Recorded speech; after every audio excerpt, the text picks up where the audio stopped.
So welcome to everybody. As you may know, I'm an independent scholar, until today vice president of the IPHA and a newly elected president, thanks to you. And I've been working in the footstep of Alice Miller, writing and giving lectures on violence in child rearing, on parental counseling and psychohistory related topics here in France. I authored a book on the consequence of poisonous pedagogy during the years of George W. Bush's presidency and the war on terror that followed the 9/11 trauma. Today, my presentation will focus on behaviorism applied to child rearing in most parent management training programs. Along with reward and punishment, one of their most popular tools is timeout, that is, withdrawal of parental attention and seclusion of the child in his or her room, on a chair, a corner, in the classroom, for instance. For babies, timeout implies that the child is left crying in his or her crib with no parental attention. The harmfulness, it goes too fast. So the harmfulness or even effectiveness of this measure for children is still being debated. Today, I'll review the rationales given to apply behaviorism to children in numerous studies by behavioral psychologists, and these are not readily available to the general public. You have to pay to get access to these research. I'll take a closer look at the history of behaviorism applied to children and its theoretical foundations. I also consider the side effects of timeout and the evolution of its social acceptability. My full review examined more than 100 behavioral studies of the last 60 years and will be published in a two-part article in upcoming issues of the Journal of Psychohistory. I will begin with a short history of behavior modification programs and hallmark experiments with children. I'll show how adult attention is used as positive or negative reinforcer in behavioral terms and suggest an obsession with control. We'll see that the child is perceived as a potential tyrant and future delinquent, giving birth to child behavior checklists and other tools designated to screen out specific attitudes in children and impose compliance through timeout. We'll turn to children and listen to what they have to say about timeout. What are the psycho-affective repercussions of isolation and ostracism on the child's brain, if any? We'll see the efforts made by behaviorists to meet social acceptability of their procedures and to reassure parents. Finally, we'll consider the most recent research on trauma and adverse childhood experiences, ACEs, as applied to ostracism through timeout. We'll consider the utmost importance of helping children to learn to regulate emotionally instead of imposing timeout or other forms of reward and punishment. As an illustration of how widespread behavioral jargon has become in the US today, here is a short dialogue from the first scene of the Netflix series Designated Survivor. Sitting in Washington with her husband, future designated president of the US, Alex Kirkman speaks on the phone to her daughter Penny, who is miles away and does not want to go to sleep. The mother: this is no quid pro quo. This is, you do what I say when I say it, or you suffer the consequences. These few words, suffer the consequences, go a long way to highlight the evolution of child rearing in recent years. For centuries, obedience and discipline were associated with the use of violence, the belief that physical pain inflicted on a child by a person in authority was necessary to make him or her submit to social rules was widespread. In the 1930s, Canadian psychologist William Blatz began experimenting isolation and child rearing through consequences as a reasonable alternative to corporal punishment. He believed that systematic seclusion from kindergarten onwards was the most effective form of restraint and wrote, this practice, followed consistently in the nursery school, seldom fails. It is there reinforced by the penalty of absence from the group, which may be a less compelling motive at home. That was written in 1930. Between wars, parents were taught to lock their children in bathrooms or other rooms devoid of stimulation and even forced them to obey by physical means. So emotional distress, designated to replace physical pain, could be supplemented by the very corporal punishment that approach sought to avoid. Well, despite this contradiction, the idea that learning processes involve the imposition of consequences by an authority external to the child received scientific backing and would spread widely. A national survey carried out in 2000 showed that 70% of parents frequently used timeout to discipline their children aged between 19 and 35 months. As you may know, behaviorist B.F. Skinner coined the concept of operant conditioning to highlight how a specific behavior could be influenced by its consequences, experimenting with pigeons and other small animals. He laid the foundation for a new discipline known as applied behavior analysis, ABA, particularly in the field of education. In the late 1950s, as at the Institute of Child Development in Seattle, psychologist Donald Baer used Peanuts and Woody Woodpecker cartoons to condition the behavior of school children with a trailer parked in the playground of a local elementary school. In this laboratory, reminiscent of a Skinner box, each child could watch Woody Woodpecker cartoons and press a lever that dispensed peanuts while being watched by a couple of experimenters. He suggested that further studies on the withdrawal of positive reinforcement in children should prove of practical value.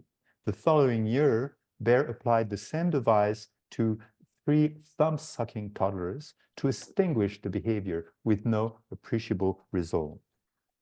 What comes next is a bit more disturbing. In 1961, Charles Fester of the Institute of Psychiatrist Research in Indianapolis gave reinforcements such as food, candy, and trinkets to 2 young autistic inpatients whose traumatic pasts were well known. The children were subjected to 261 and 162 1.5-hour daily training sessions in an automated room equipped with dispensers. They suffered numerous tantrums, urinated on the various devices, screamed, banged their heads against the walls to no avail. Fester admitted the failure of his experiment, but suggested that social reinforcers could be used instead of candy, that is, child isolation as an operant conditioning technique. Indeed, as shown in this extract, the behavior of the autistic child was considered by Fester as a prototype of the adult's psychosis. Until then, timeout had been a laboratory practice involving the brief switching off of a light source as part of conditioning experiments with pigeons. But in 1964, psychologist Montrose Wolfe, also working at the Institute of Child Development in Seattle, used the same term for the disciplinary practice of depriving an autistic child of adult attention. In this article, he described how timeout was applied to a 3.5-year-old autistic boy named Dickie. The child had undergone multiple eye operations and had to wear glasses, but stubbornly refused. He suffered tantrums, sleep and eating disorders, all of which Wolfe intended to modify by food deprivation and timeout procedures. Dickie was submitted to over 100 periods of isolation before the frequency of his tantrums diminished. He then joined an experimental class at the Institute where further timeout periods were imposed, along with rewards such as ice cream or M&Ms for toilet training. After 3 years of intensive application of operant behavior modification techniques, he was able to attend a public school education program, and later Wolfe expressed the hope that he'd develop into a productive citizen. In 1968, the same Montrose Wolfe founded the Journal of Applied Behavioral Analysis that still exists today, as you can see from this spring 2024 issue. he sought to defend the validity of single-subject experiments and combined dubious theoretical approach, fanciful experiments, and frequent biases in the analysis of the results. But an inexhaustible field of experimentation has just been opened, the applied behavioral analysis, or ABA. ABA procedures became the mainstay of autism treatment, although abuses were reported in the use of punitive procedures such as electric shocks, isolation, and food deprivation. Point incentive programs known as token reinforcement systems were introduced in school to increase schoolwork and reduce discipline problems. Timeout soon spread to the home through countless parent management training programs, or PMT. These programs suggested applying operant conditioning techniques to children who put away clothes or toys, who had sleeping or toileting problems, tantrums, or difficulties following orders. In 1978, psychologist Stephen Hobbs tried an experimental setup with 28 children aged 4 to 6 and their mothers. If the children failed to obey simple maternal commands within 10 seconds, a timeout of 10 seconds, 1 minute, or 4 minutes was imposed with this simple explanation: you did not do what I told you right away, so you're going to have to stay in the corner for a while. You have to suffer the consequences, right? Results were then quantified and statistical interpretation extrapolated based on compliance rates, reflecting more of an obsession with control rather than a rigorous scientific approach. Nevertheless, Hobbs and his colleagues concluded that all timeout duration suppressed non-compliance. In the early 1980s, in a quest for social validation, behaviorists sought greater involvement of parents to implement their treatment procedures. Mothers were instructed in the methodical observation of their own children to convince them to resort to timeout. Daily reports of children behaviors were introduced in families, listing a variety of problematic attitudes such as aggressiveness, bedwetting, crying, fighting with siblings, lying, sadness, and so on. Results were then computerized and reduced to 4 ratios of problematic behaviors in children: aggressive, immature, unsocialized, and revengeful. Other rating scales, such as the Child Behavior Checklists, or CBCL, by Thomas Achenbach, has gained widespread acceptance and is used in many studies internationally.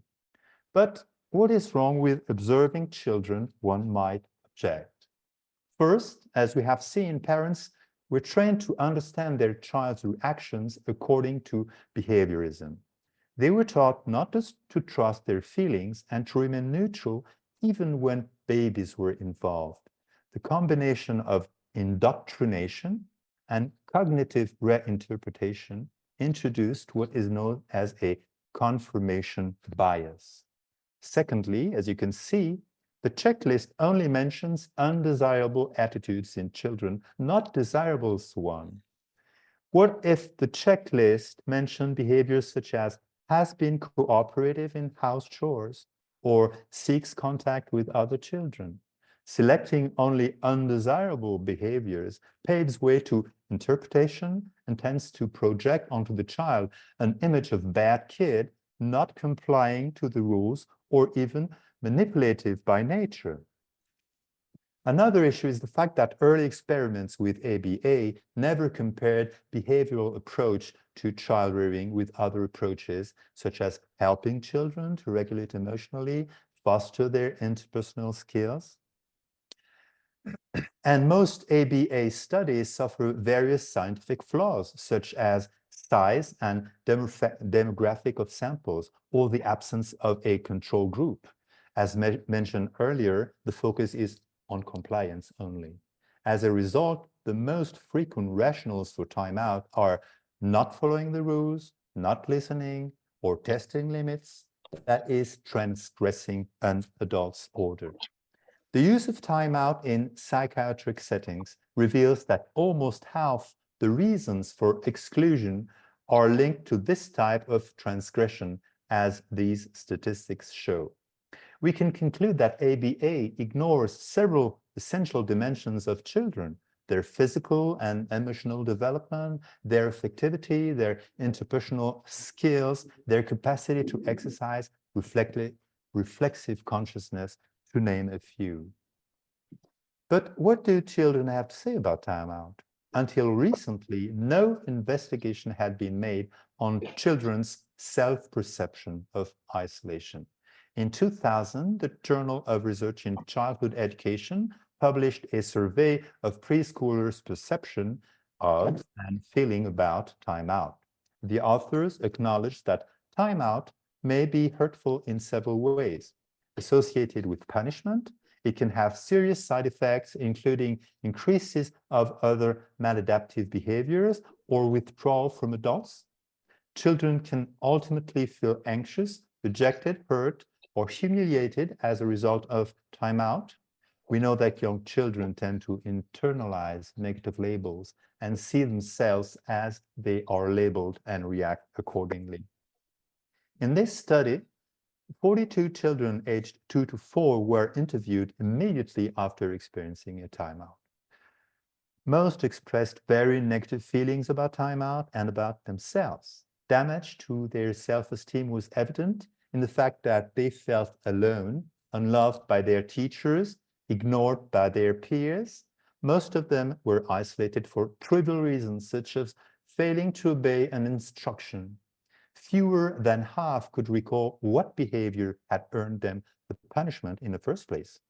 They were likely to withdraw into themselves afterwards or act out in other undesirable ways.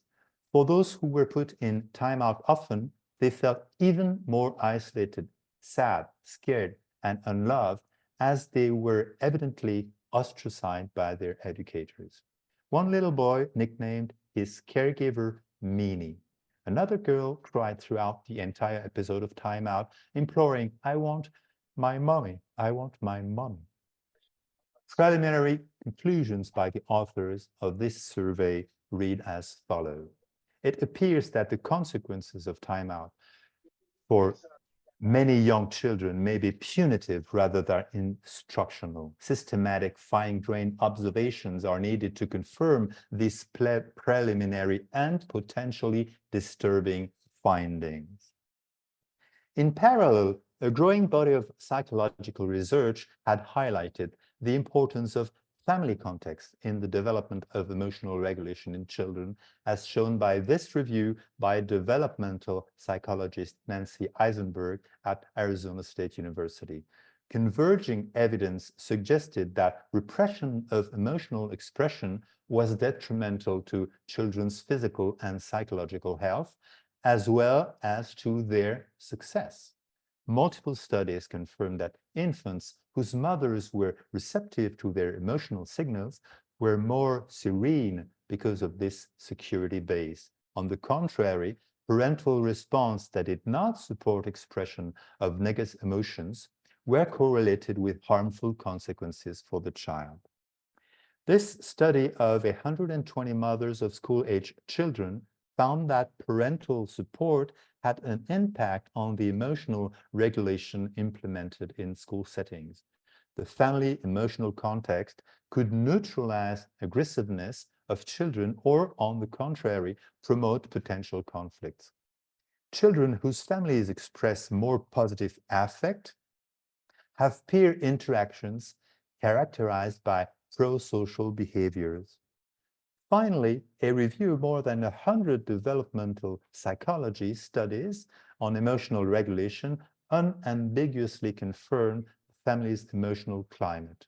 Parents' reactions to their children's emotions, the way they externalize their own emotions, as well as attachment and parenting styles, were all factors impacting their children's ability to regulate their emotions. A pertinent remark was made in the debate on isolating children for punitive purposes. Parents' negative reactions to children's emotions are associated with low quality of social functioning and emotional regulation difficulties. How did behaviorists react to this body of research in developmental psychology? Well, they did not revise their conception of the child's potential tyrannical nature, nor the means to achieve compliance. A 1987 study by Alan Kasdan on the treatment of antisocial behavior concluded that parental management training, including timeout, was one of the most promising treatments for conduct disorders. At the time, Kasdan has been promoting social acceptability for timeout and still spearheads PMTs today. One of his books has just been published in France with favorable reactions in the media. But as early as 1996, a meta-analysis revealed that behaviorists claimed results based on research that did not meet the criteria of scientific acceptability, to say the least. To their own surprise, they found that of a total of 117 studies targeting transgressive behaviors in children, only 22 publications presented usable statistical results. What's more, the relevance of their results could not be assessed given the small size and variability of their samples of children. They found striking limitations in the fact that the results of small samples were computerized to meet statistical validity. Few studies evaluated PMT programs against other forms of intervention, and very few did any long-term follow-ups. They concluded that this makes it difficult to draw a strong conclusion about the effectiveness and clinical utility of PMT programs. 10 years later, psychologist Brad Lundale and colleagues of the Utah University made a final attempt to compare behavioral programs with non-behavioral approaches, evaluating their follow-up and isolating variables. They were forced to admit that the impact of behavioral treatment did not differ significantly from their non-behavioral counterparts. PMT programs would have a moderate impact on children's behavior immediately after treatment and even small in magnitude 1 year later. So the authors suggested maintenance of child behavior change therefore requires parents to persist with a highly structured approach to child management, a yeoman's task for busy parents. In other words, if behavior modification programs don't work, it's because parents aren't applying them properly. Final arguments by supporters of timeout indeed blame parents for not following their 8 parameters procedures, like in an Australian review published in 2011. Effective use of timeout involves a number of steps. The same argument is used in a 2014 study blaming the internet for incomplete and inaccurate information on timeout. No web page includes accurate information on evidence-based timeout. Finally, they urge parents to resort to the guidance of pediatricians to implement timeout procedures. Without adequate guidance, parents may conclude that timeout is ineffective. But one might add that a disciplinary measure requiring such variety of parameters to claim effectiveness is likely to inspire growing distrust. Subsequent pro-timeout reviews would therefore go to great length to reaffirm its principles, invariably citing the same studies. One argument, however, caught their attention. A valid concern is that timeout procedures could very well serve as a trigger for previous abuse experiences, particularly those that involve the caregiver becoming physically aggressive during an escalated and coercive discipline exchange. In response, they simply argued that from a behaviorist perspective, repeated exposure to consistent timeout procedures could mitigate this traumatic reactivation and even prove therapeutic. But the controversy only grew. In a recent Australian study addressing the issue of timeout for children with traumatic symptoms, we read the following statement. Claims that it is harmful should be considered extraordinary and thus require an extraordinary level of evidence to back them up. However, no level of evidence could change the theoretical framework of behaviorism, which can be reassessed as follows in Skinnerian terms. Human behavior is a function of the contingencies of reinforcement and punishment to which individuals are exposed in the course of their daily exchanges with the environment. The debate thus left the realm of science and took an ideological turn. The debate on ostracism and adverse childhood experiences, or ACEs, originated in the turn of the millennium. In 2003, a neuroimaging study by Naomi Eisenberger and colleagues of the UCLA showed that the brain bases of social pain are like those of physical pain. On the right, image A shows an increased activity in the anterior cingulate cortex during exclusion. Image B shows an increased activity in the right ventral prefrontal cortex during exclusion. In other words, the highly negative feelings expressed by children subjected to timeout do have a physiological basis. This tends to demonstrate the harmfulness of timeout for their psycho-affective balance. More recent studies on the effect of ostracism confirm that an episode of ostracism, however brief, constitutes a threat to basic social needs of humans. We are social animals and care a great lot about whether we are included or rejected by others. On the same line, the original study on ACEs was carried out between 1995 and 1997, and it showed that 64% of respondents reported having been victims of at least one category of ACEs, ranging from psychological, physical, or sexual abuse to living with drug-addicted, mentally ill, or suicidal parents.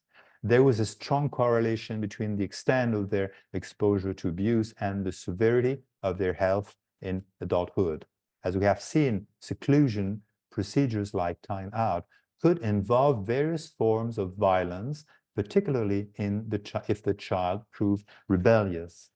The wake-up call very recently came as a warning by behavioral psychologist Adityan Rajaraman, published in the Journal of Applied Behavior Analysis, the publication founded by inventor of timeout, Montrose Wolf, in 1968.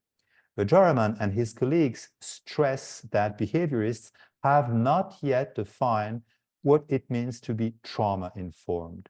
Special mention is made of people with a diagnosis of intellectual disability or autism spectrum disorder, a group particularly vulnerable to disciplinary abuse.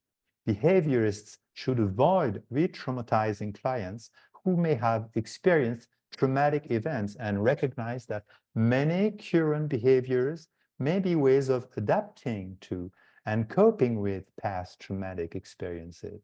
Now, this sounds as a belated admission of bad practice to me. But before leaving the floor to discussion, I'd like to throw some questions on the table. How is acceptability of timeout evolving today?